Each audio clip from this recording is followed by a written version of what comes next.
Olá pessoal, tudo bem? Aqui quem fala é o professor Tiago Meloni, componente Teoria das Relações Humanas, e nós vamos tratar sobre teoria das relações humanas e a evolução da gestão de pessoas. Vamos lá então. Então, o que é teoria das relações humanas? Então, vamos conceituá-la. Então, a teoria das relações humanas é um conjunto de teorias administrativas que ganharam força com a Grande Depressão criada na quebra da Bolsa de Valores de Nova York em 1929. Com a Grande Crise, todas as verdades até então aceitas são contestadas na busca da causa da crise. A teoria das relações humanas traz uma nova perspectiva para a recuperação das empresas de acordo com as preocupações de seus dirigentes e começa a tratar de forma mais complexa os seres humanos. Então percebam o seguinte. Até então nós estávamos falando sobre administração científica e administração clássica, correspondente ao período de Taylor, Fayol e Ford. E a ênfase que se dava na questão, de aumentar a produtividade, os resultados das organizações, era voltado ao quê? As tarefas, a estrutura organizacional, e as pessoas eram deixadas de lado. E dessa forma, nessa nova perspectiva, depois que houve, essa crise em 1929, aí qual é a causa de tudo isso, né? E começaram a estudar novamente as empresas, e desta forma foram surgindo, as novas teorias administrativas voltadas realmente à questão das relações humanas. Então vamos dar sequência. Em vista disto que nós tratamos, surge neste momento, com o advento da teoria das relações humanas, o homo social. Até então, a figura que existia era o homo economicus, porque na administração científica e na administração clássica, tratava o homem como sendo aquele ser motivado exclusivamente pela busca de dinheiro, pelas recompensas salariais e materiais de trabalho. E aí, com essa mudança, com a criação da teoria das relações humanas, verificaram que não é bem assim.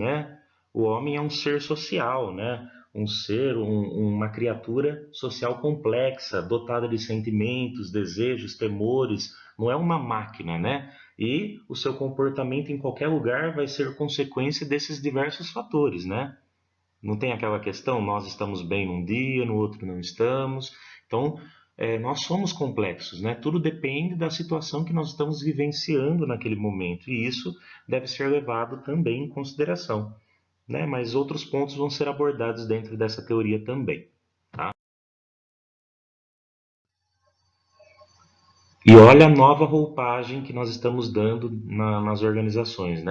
O engenheiro e o técnico, que eram figuras muito importantes na administração clássica, na administração científica, eles passam a dar lugar ao psicólogo e ao sociólogo. Por quê? Porque até então, os engenheiros e os técnicos estudavam todo o processo, davam um padrão a ser seguido, e os funcionários não tinham voz, eles tinham que simplesmente fazer aquilo que era mandado. A partir desse momento, não. Cada colaborador é uma pessoa, uma figura dentro da organização, e ela pode contribuir, com o conhecimento, com a experiência que ela tem.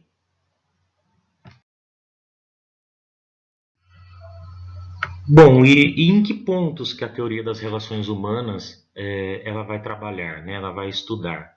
Então temos alguns pontos aqui, a questão da motivação, da liderança, da comunicação, da organização informal e da dinâmica de grupo. Então vamos tratar de cada um individualmente agora. Então, a motivação, aí eu coloquei entre parênteses, comportamento das pessoas. Por que isso? Porque a motivação, ela procura entender, explicar o comportamento das pessoas. Porque cada pessoa é influenciada pela sua motivação para agir dentro da empresa. Então, é esse ponto que será estudado na questão da motivação. E a liderança? A liderança influencia o comportamento das pessoas dentro da empresa. Por isso que eu coloquei ali condução das pessoas. É o líder que vai conduzir, os funcionários, que vai integrar os funcionários para atuar em conjunto para cumprimento dos objetivos da empresa. Antigamente nós víamos só a figura daquele chefe. Nós tínhamos lá o supervisor né, naquele momento que nós estávamos tratando sobre administração científica e administração clássica, né? Nós tínhamos a figura do chefe ali, mas o chefe não promovia essa interação, esse envolvimento, essa integração das pessoas. Ele estava ali simplesmente para supervisionar se as pessoas estavam realmente cumprindo com as suas funções que foram previamente elaboradas, né? Se estavam seguindo à risca aquilo que foi proposto para eles estarem cumprindo. Então, o líder, surge a figura do líder nesse momento. E a parte da comunicação? A comunicação é referente à troca de informações, né? Que canais que eu vou utilizar, o código que eu vou utilizar. Concordam comigo que quando a pessoa sabe de tudo que acontece dentro da empresa, ela se sente importante, se sente valorizada, porque a empresa se preocupa em manter ela informada de tudo? E desta forma, ela se sentindo parte do grupo, ela se sentindo parte da empresa, ela também vai contribuir, né, de forma a dar sugestões para a melhoria de tudo que acontece na empresa, a contribuir para soluções de problemas que possam acontecer. Então, essa parte da comunicação se preocupava até pela questão de envolver todas as pessoas na resolução dos problemas que aconteciam dentro da empresa. Não é porque você é chefe que você vai resolver tudo, né? Então, envolvia todas as pessoas, independente do nível hierárquico, as pessoas eram envolvidas para resolver os problemas. Organização informal. Então, primeiramente, o que é uma organização informal? É um conjunto de interações e relacionamentos que se estabelecem entre as pessoas. Então, olha lá, é a interação, o relacionamento. Não tem a ver, não estamos falando a respeito da organização formal. A organização formal trata a respeito de seções, departamentos, órgãos, cargos, hierarquia, enfim. Isso é algo formal dentro da empresa, né? Que acontece pela lógica, pela política adotada dentro da empresa. A organização informal é algo que acontece além dessa organização informal.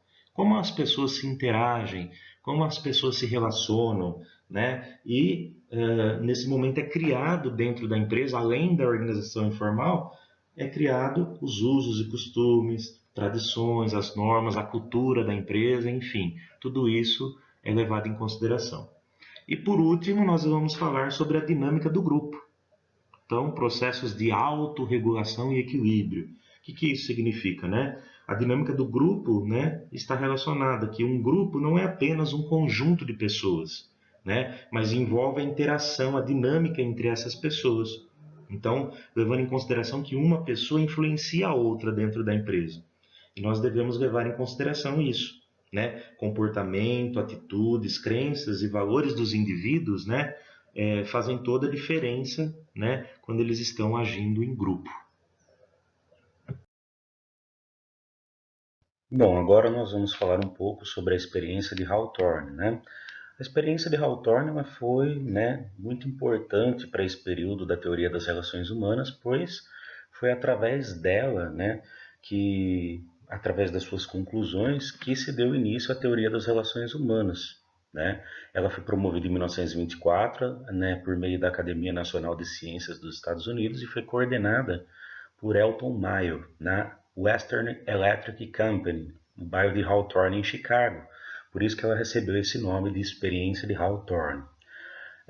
Vale frisar que a política de pessoal daquela empresa, ela procurava sempre valorizar o bem-estar do funcionário e não estava preocupada com a questão da produtividade. Essa experiência ela foi realizada em 4 fases e a quinta não aconteceu devido à falta de financiamento. Mas o que nós temos que levar em consideração é que essa experiência, na realidade, começou como forma a promover a administração científica e a administração clássica, né? Por quê? Porque ela estava querendo analisar a iluminação, né, correlacionar a iluminação à questão da produtividade. E aí verificaram nesse período que todos esses fatores, né, em relação à fadiga, em relação a acidente de trabalho, em relação a todos esses pontos, não era a questão fisiológica muitas vezes que era levada em consideração, mas todos esses fatores acabavam sendo afetados por questões psicológicas. E aí dessa forma começaram a direcionar essa experiência para essa situação.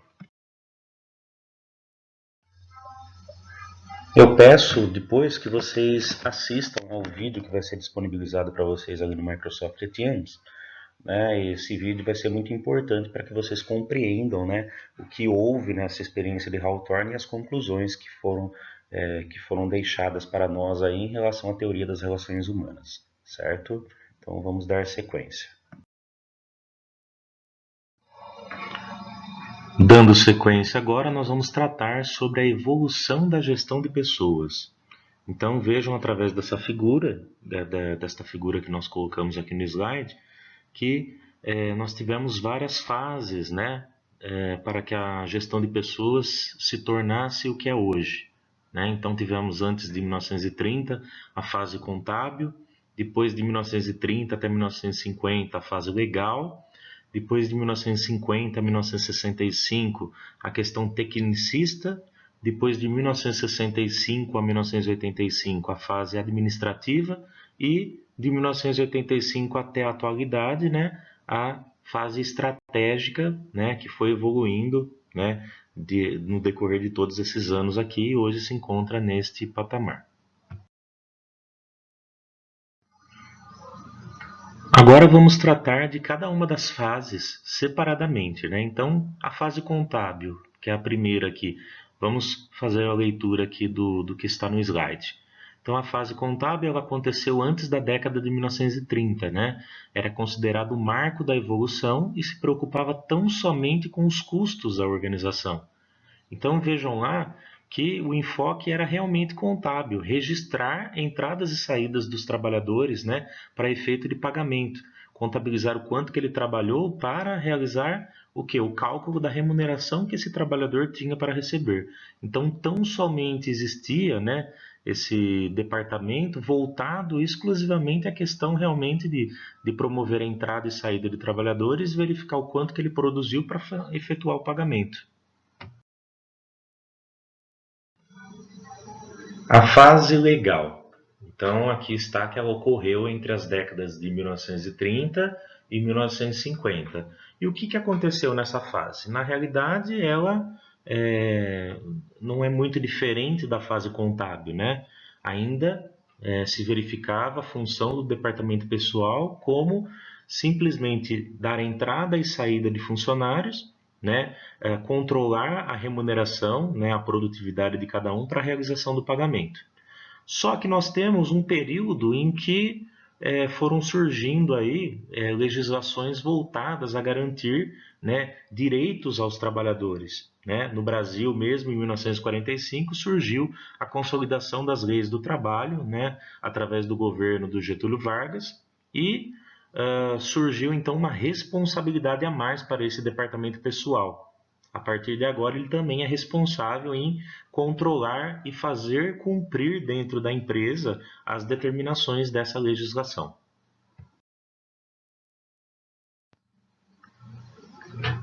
Fase tecnicista ocorreu então entre as décadas de 1950 e 1965. Então, o que aconteceu nessa fase, né? Agora, o departamento de pessoal, né? Essa área voltada à gestão de pessoas começa a ganhar um pouco mais de importância nesse cenário. Surge a figura do gerente de pessoal. E esse gerente é responsável pelo recrutamento e seleção das pessoas, pelo treinamento, pela descrição dos cargos e salários, a cuidar da higiene, da segurança do trabalho, enfim, né? Surge essa necessidade de você dar uma importância maior para as pessoas, né? Ter alguém que realmente cuide dessas pessoas dentro da empresa.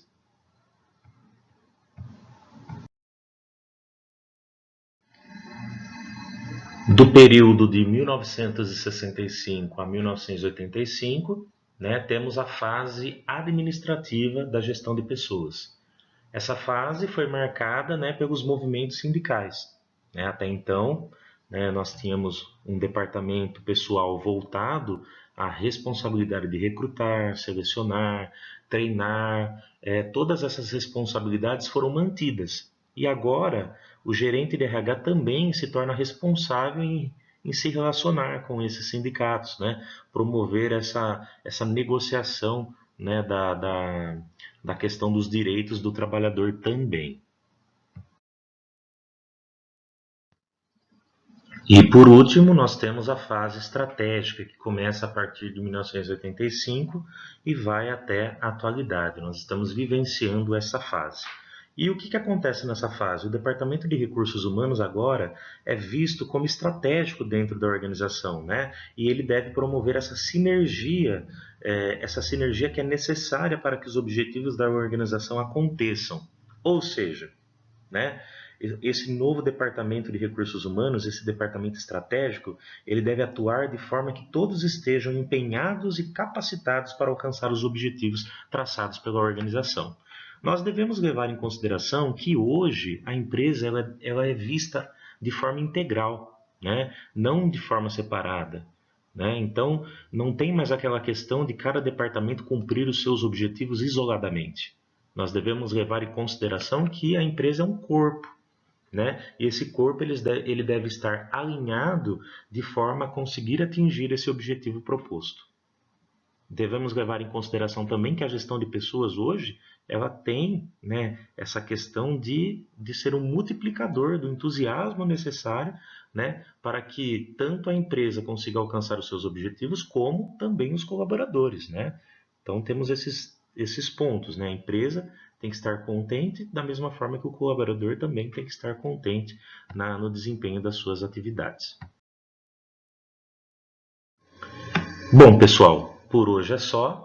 Agradeço a oportunidade de estar mais uma vez com vocês, né? E me coloco à disposição para tirar, né, dúvidas em relação a essa parte da nossa disciplina. Estarei disponível, né, no nosso horário de aula, né? Então, nas sextas-feiras, a partir das 21 horas, né, vocês podem entrar em contato comigo através do Microsoft Teams, né? Estarei disponível para vocês. Um grande abraço a todos e até mais!